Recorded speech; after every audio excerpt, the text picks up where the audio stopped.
Hello, and welcome to Wine Voices, where we explore the people, trends, and ideas shaping the future of wine. I'm very happy today to be talking to the queen of Italian wine and a personal mentor of my own, Stevie Kim. Stevie is the founder of the Italian Wine Podcast and the managing partner. Yay! Yeah. The managing partner of Vinitaly. She's also the busiest woman in the world of wine. So, Stevie, thank you for making the time. No, thank you for having me. I'm always happy to support. Come over October. Thank you so much. Well, let's just start very easy, I think.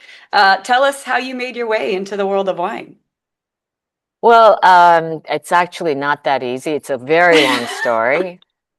I do have a YouTube video on where I did my commencement speech at Bologna Business School. You know, when you do the commencement speech, you kind of explain your life.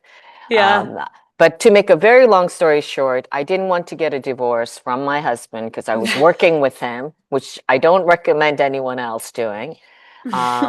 So to salvage my marriage, I said, I want to do something different. And that's how I got I got into the side door of the wine business. Interesting. And you were already living in Verona at this time? Yeah, I was living in Verona. I'm still living in Verona. I've been living here for many, many years.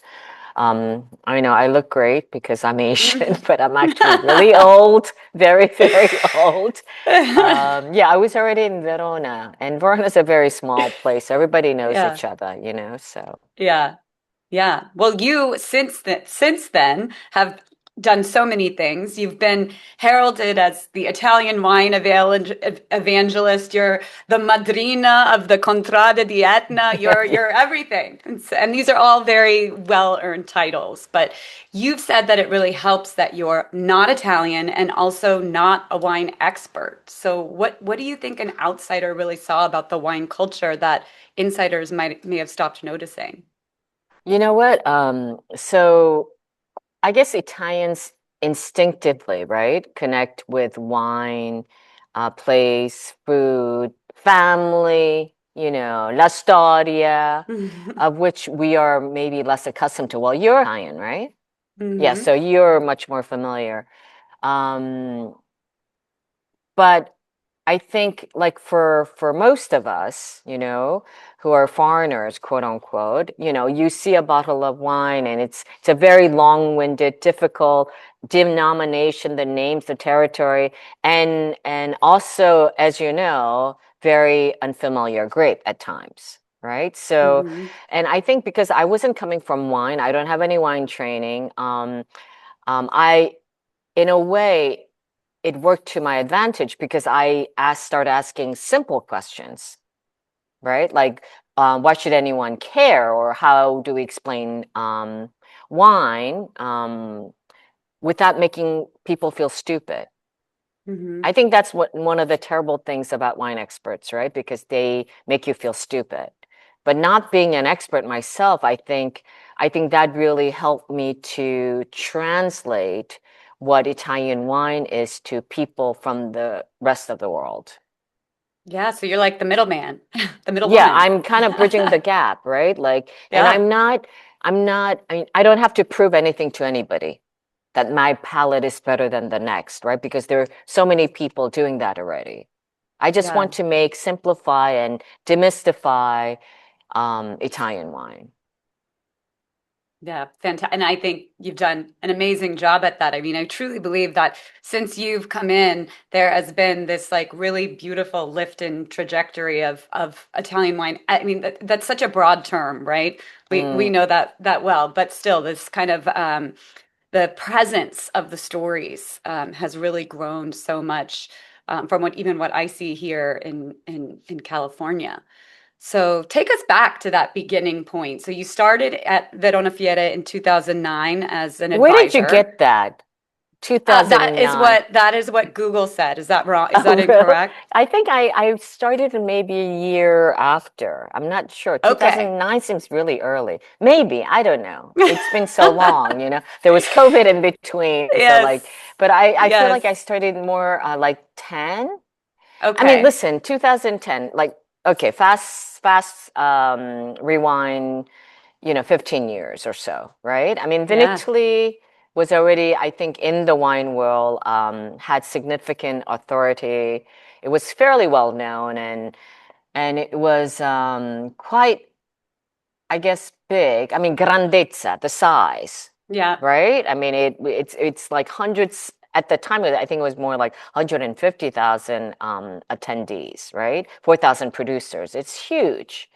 But I think at the time, what when I got recruited, what they needed, what they were looking for was more of an international voice and a presence beyond the annual, Hmm. exhibition in a way, As you know, Italian wine, just like Italian people, e- extraordinary, special, but also incredibly complicated, right? So I think they assumed in a way that the world would come to Verona once a year and then magically understand hundreds of grapes and denominations and territories on their own.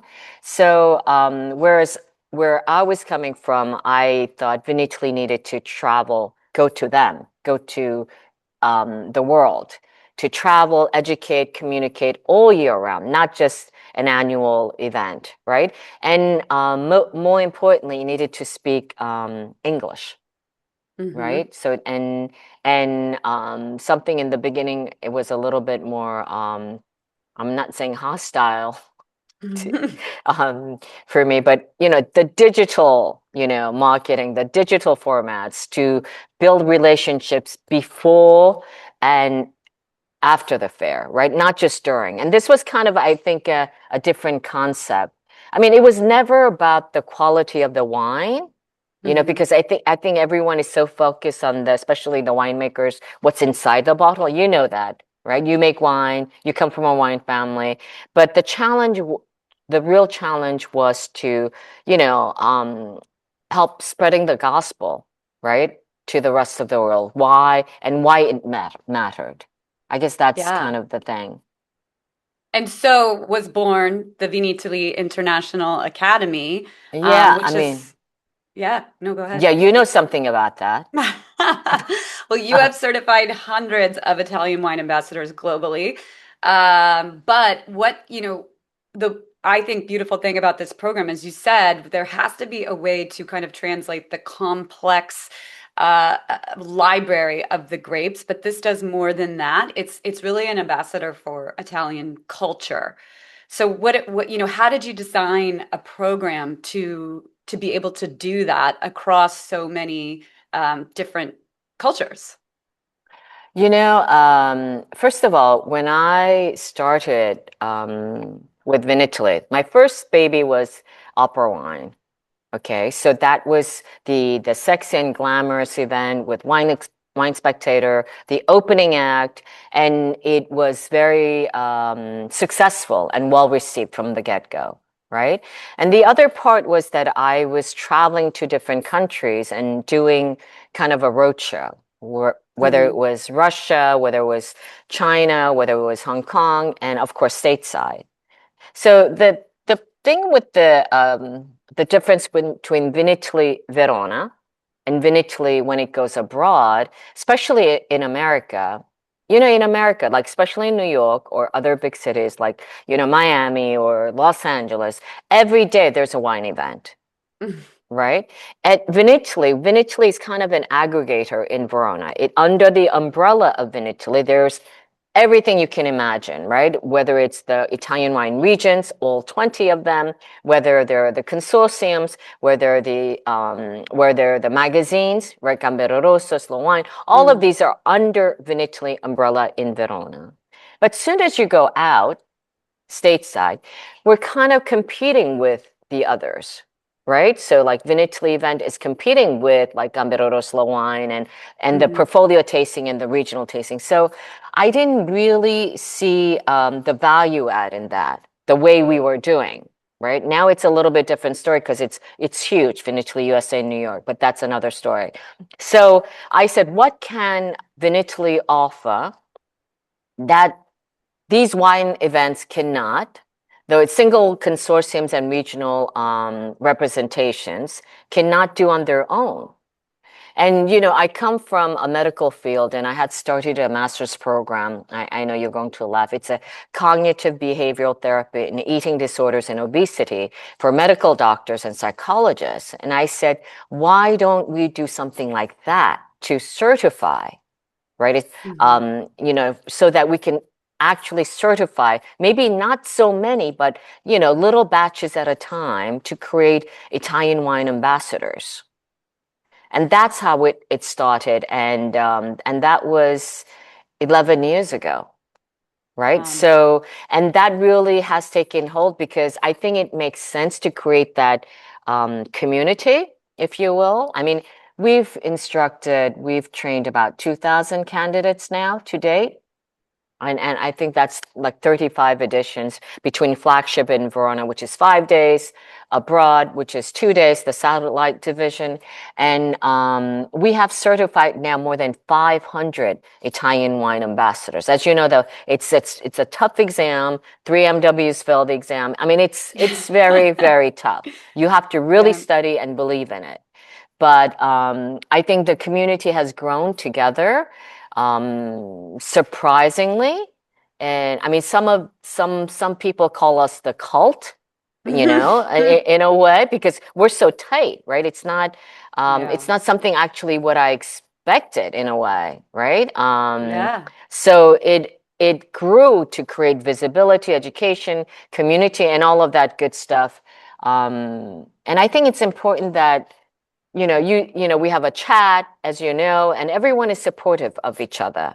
Like you want to go to Hong Kong, looking for something like a restaurant, and anyone will pop in and give you a suggestion, right? And that's just kind of an example. And I think I don't know how it started. I knew creating the community was important, but I didn't actually think it would be this tight and Yeah. important, right? So Yeah. it's like a big family.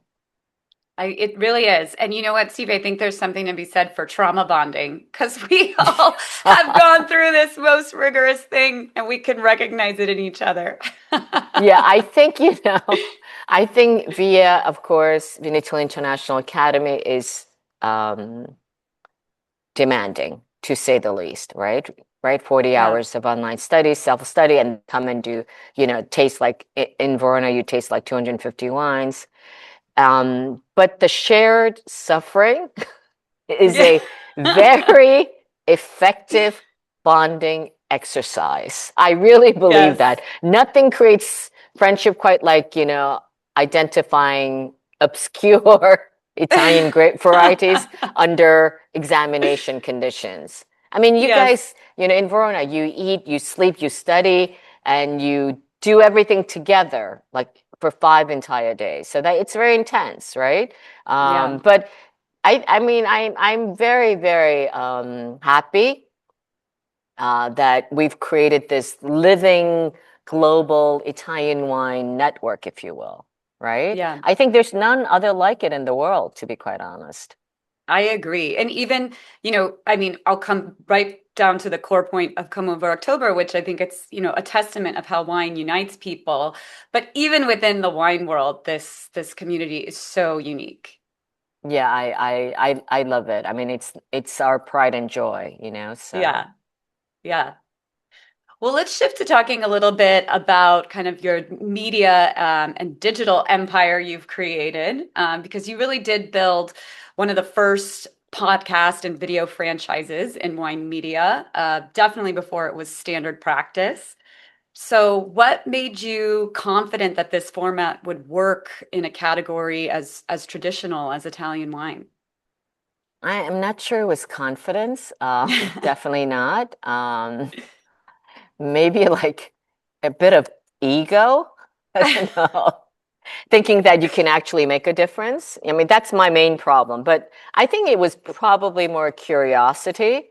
And, I'm Korean, so that makes me incredibly stubborn and Mm, willingness to look, slightly ridiculous, I think people have, especially the new age, I mean, the new generation, the Gen Zs, they have this anxiety, right? The performance anxiety, the anxiety of making a mistake. I have none of Mhm. that, right? That is not part of my religion, right? So I think I think that's what got me started. Of course, COVID accelerated everything because when we couldn't do live events, then we said, okay, we will just accelerate the podcast, and that's when we became the Daily Show, right? But if you Mhm. think about it, wine communication, I did this talk like a couple of months ago. If you think about wine communication, it started as a very much of a print, formal tasting, and traditional gatekeepers, if you will, right? And podcasts and video made people behind the wine maybe a little bit more visible and more approachable, more human. And I think podcast, when you're listening to the podcast while you're driving, in a way, it's kind of intimate. It's just you Yeah. and the people who are speaking, right? So I think that especially benefits for Italian wine from the storytelling perspective because, like a complicated region or grape becomes easier to understand. I think when you hear a producer explain, maybe not in the perfect, English, the family or the Mhm. landscape or the history behind it. I think also I'm a firm believer in being prolific, right? So as you know, Yeah. and I think it's much more important than perfection. And you know my motto of the podcast, right? Yeah. Right? Perfectly imperfect. Right? That's kind of our motto because often, we are dealing with producers who don't, it's not their native tongue to speak English. They're in the, in the barrel room and the acoustic sucks and the connectivity, Wi-Fi is not working, the audio is not, optimal all the time, but we still want to get it out there. So I think that's kind of, what um, kept us going and what keeps us going. Also, we have a great community of podcast hosts. Most of you are volunteers. You do it because you believe in, doing something for the community. And I think that's also important. It's not by chance that, a lot of the members come from also the VIA community, right? So it's Yeah. just kind of a complementary platform, if you will. Yeah, absolutely. I'm curious because, as somebody who also knows Italian culture and operating ways very well, one of the things I always marvel at is that Italians are incredibly innovative, but incredibly stubborn to like bring that innovation forward. I think it's why there's such a strong connection to the heritage, right? I always joke that the first time you bring a new idea into an Italian, they'll say, it's impossible. And then suddenly Yeah, it becomes possible. I know, I know. So, was it really hard to kind of push this, the podcast, all of the digital, all of the YouTube videos? Was it hard for you to push that forward with, the larger executive team at Vinitaly, or you had a Well, runway to take it? so this is kind of like a separate project, right? This is not, the investment is purely by me, if you will, from our community, because this is definitely not something that they had embraced. They didn't understand, Yeah. because it's something completely foreign. I mean, you know, you know, in Italian, there's a saying like "Nessuno è profeta in patria." You know that saying? Like, no one Yes. is a prophet in their own land or whatever. I don't know how that Yeah. translates. But to give you an idea, like, I mean, when we started the podcast, and especially the Italians, they're like, they'll go to the telephone. They're like, where do I find the podcast? Like, how do I find it? They didn't Yeah. understand that it was an app that came automatically with your smartphone, right? Yeah. So they were very unfamiliar, and I think also because we started, I mean, our focus was trying to translate Italian wine to the rest of the world, bridging the gap. So in a way, we were selfish, I suppose, because we did it only in English because we Mhm. wanted the rest of the world to become closer to the Italian wines and Italian wine producers. But But so we didn't really have a big Italian audience other than the Italian wine producers who were being interviewed. Then, of course, there was the Hmm. word of mouth because all of the publicity, if you will, is pretty organic. We're thinking now about maybe stepping it up and doing some advertising with like Spotify or whatever. Also, because because we have 2,700 episodes, right? It's just Hmm. it's monumental. It's such an incredible archive. We're thinking about doing something else with that, but that's just the parentheses. But I think what helped us to embrace the Italian community, if you will, was Professor Scienza. And Yeah. by default, because he doesn't speak English.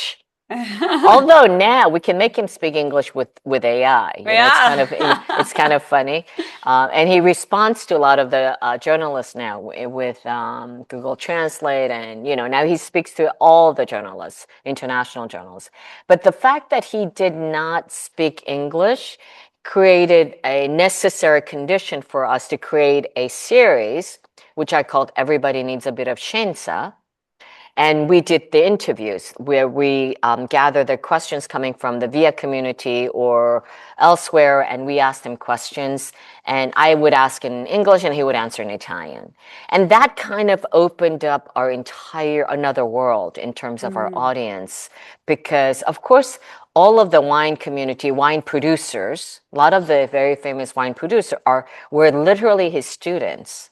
Hmm. So then, of course, the whole world, Italian world, opened up to listen to Scienza.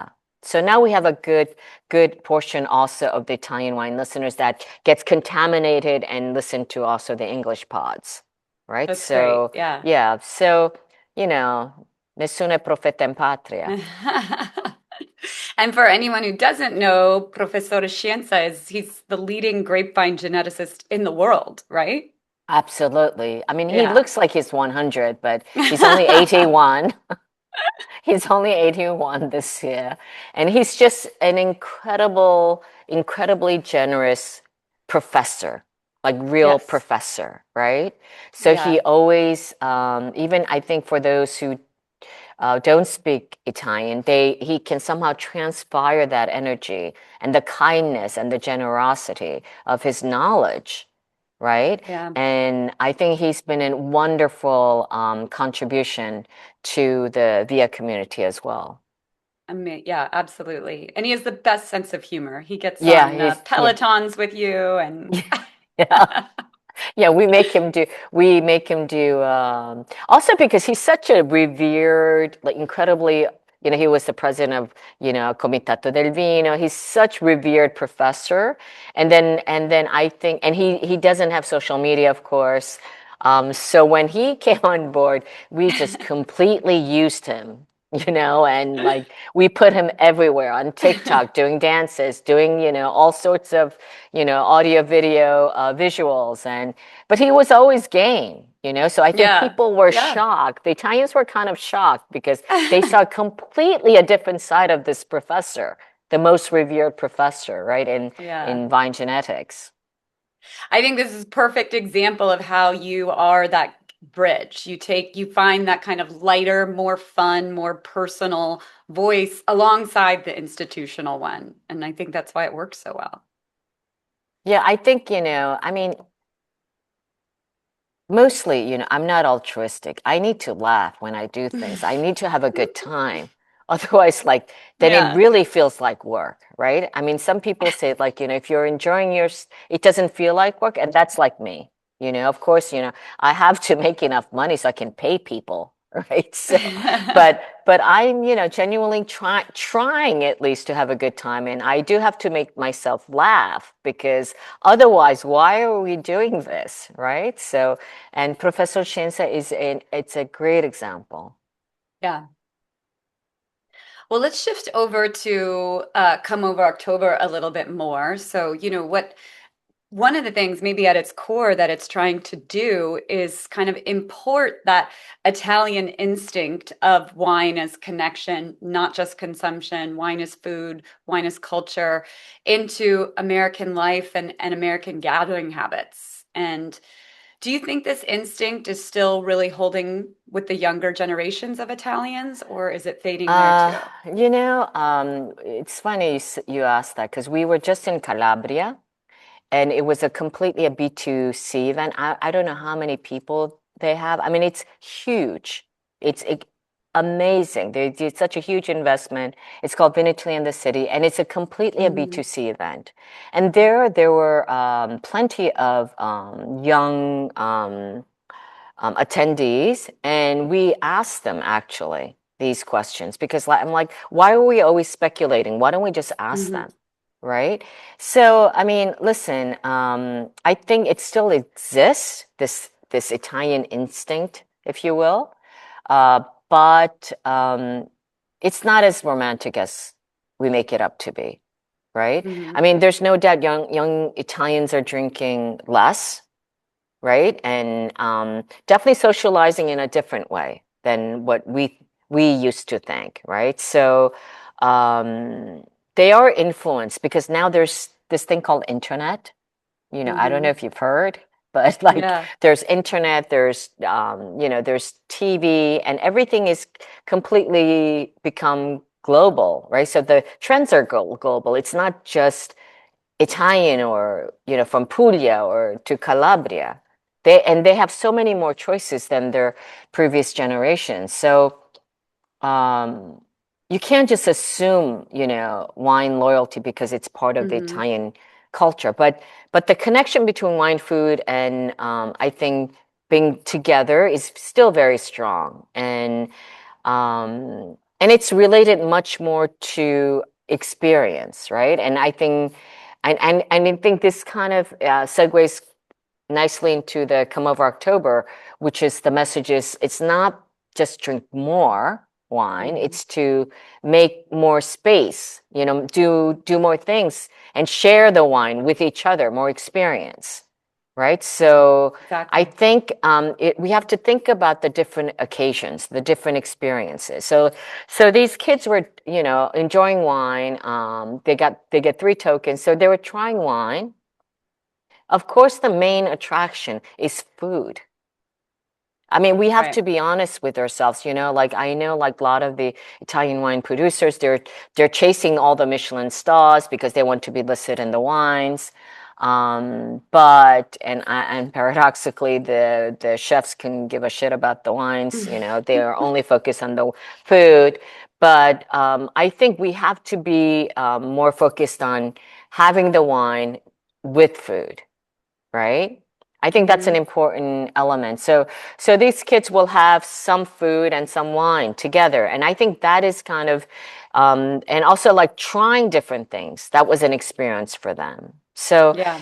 I think yes to your question. Yes, I think Italians more than, if you will, Americans, but still, I mean, the Italian Gen Zs are just like the American Gen Zs nowadays. Right. Yeah. Like you said, the world has gone really global. Yeah, I mean, everyone's dressing the same way. They're eating the Yeah. same stuff. They're watching the same movies, you know.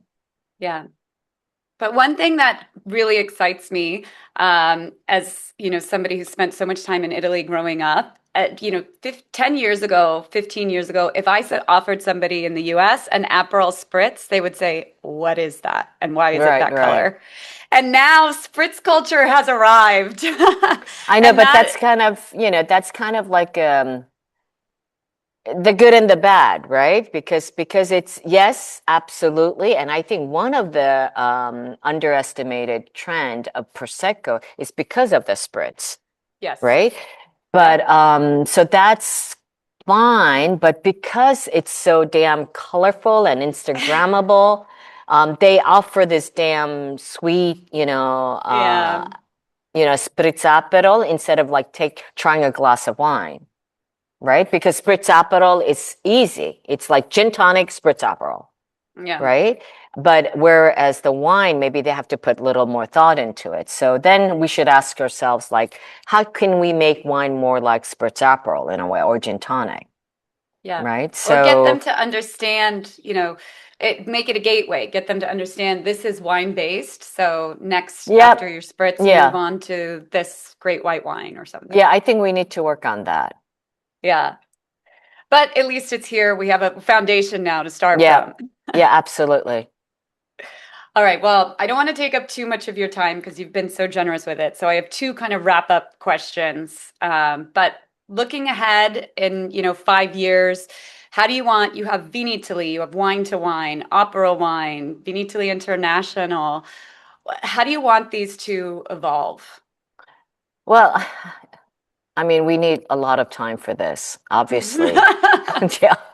I mean, VIA, just quickly, VIA should grow Yeah. carefully. I'm not interested in scaling for its scale sake, but its credibility depends on its rigor.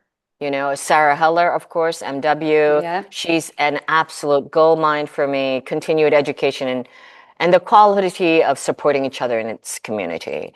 Opera wine, we need to continue to balance the established with kind of new emerging producers.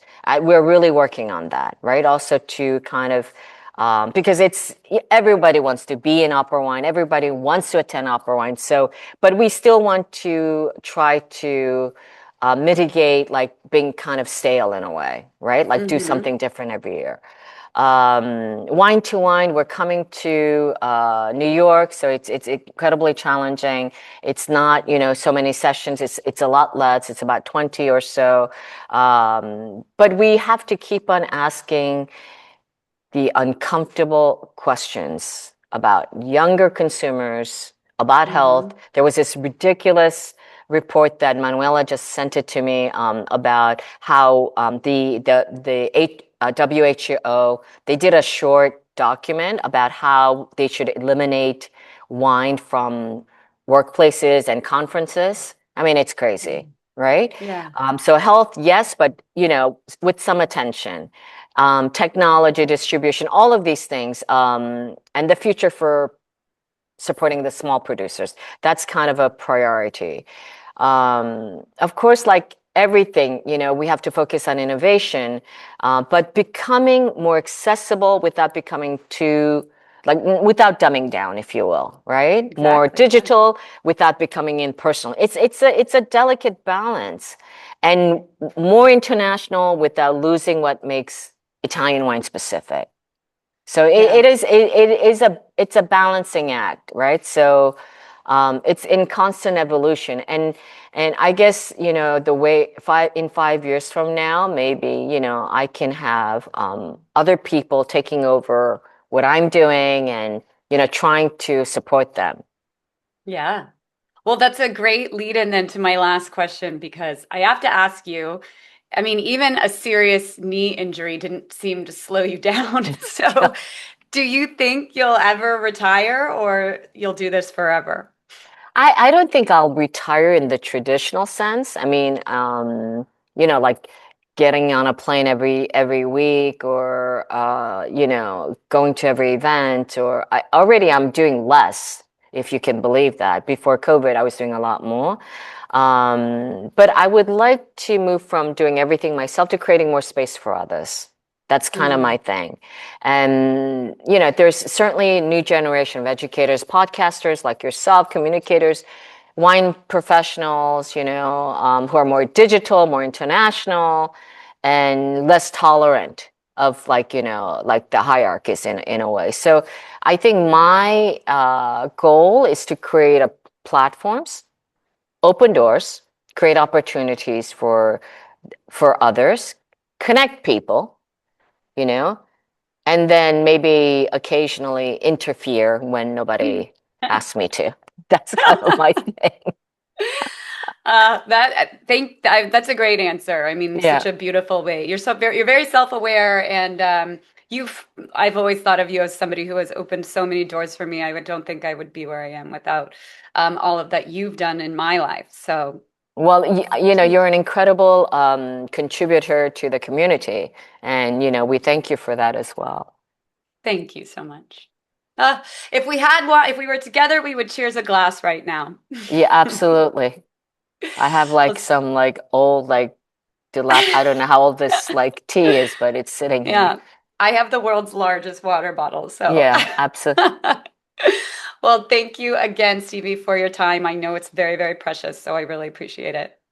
Thank you very much. See you We'll see you soon. soon. Ciao. Ciao.